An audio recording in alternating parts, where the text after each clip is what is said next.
We turn now back to one of the biggest conversations out there in Washington. Lawmakers on both sides of Congress will meet today to iron out their differences in the Wall Street Overhaul bill. The conversation is going to be a long one. Among the key differences here, the Senate version has stricter limits on derivatives trading.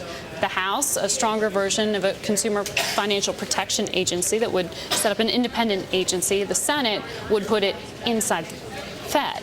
The Senate version, stay with me here, also includes the so-called Volcker rule, which would ban proprietary trading by banks and bar them from investing in hedge funds or private equity firms. Now, Oregon Democrat Jeff Merkley is a member of the Senate Banking Committee. He himself is pushing for a final bill that includes an even tougher version of the Volcker rule. Perhaps we should rename it, Senator, after you. Can you tell me specifically, specifically what it is that you're asking for? Why is spinning off proprietary trading not enough for you?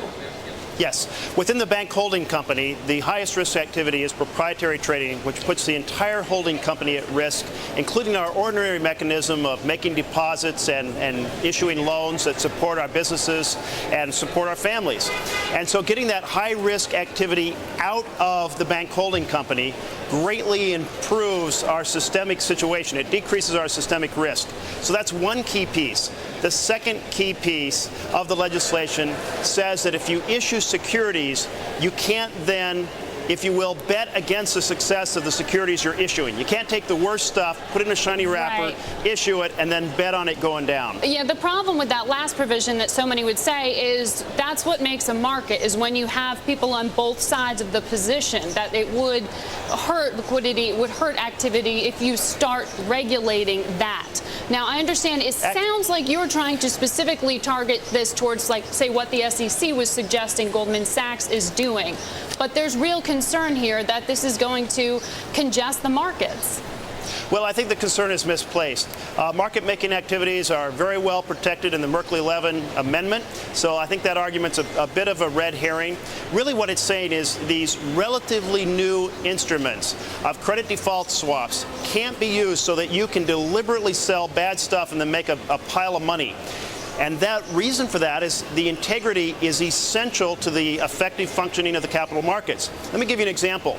Would you hire an electrician who comes to your house to do some wiring and then takes out a fire policy on your house? I think you'd be a little worried about the work done. Yeah, but you know, it's a little bit more nuanced than that. Why wouldn't you allow a financial institution to have some subsidiary involved in proprietary trading in some other way? I mean, this will push business elsewhere. It's not like you're going to stop risk or speculation.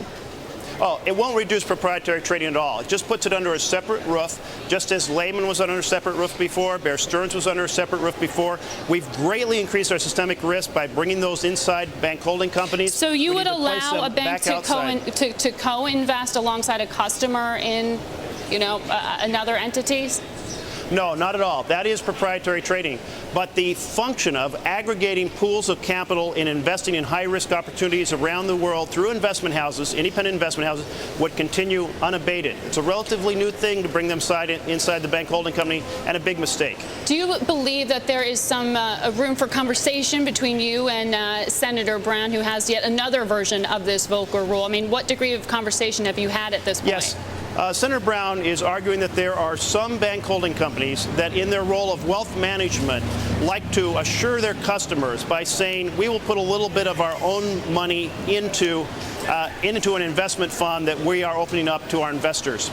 That is a very small exception, and something can be worked out on that. But if there's an effort to turn it into a loophole, to have high-risk investing, and eventually essentially have the investment house inside the bank holding company, we will rue the day we allowed that to happen.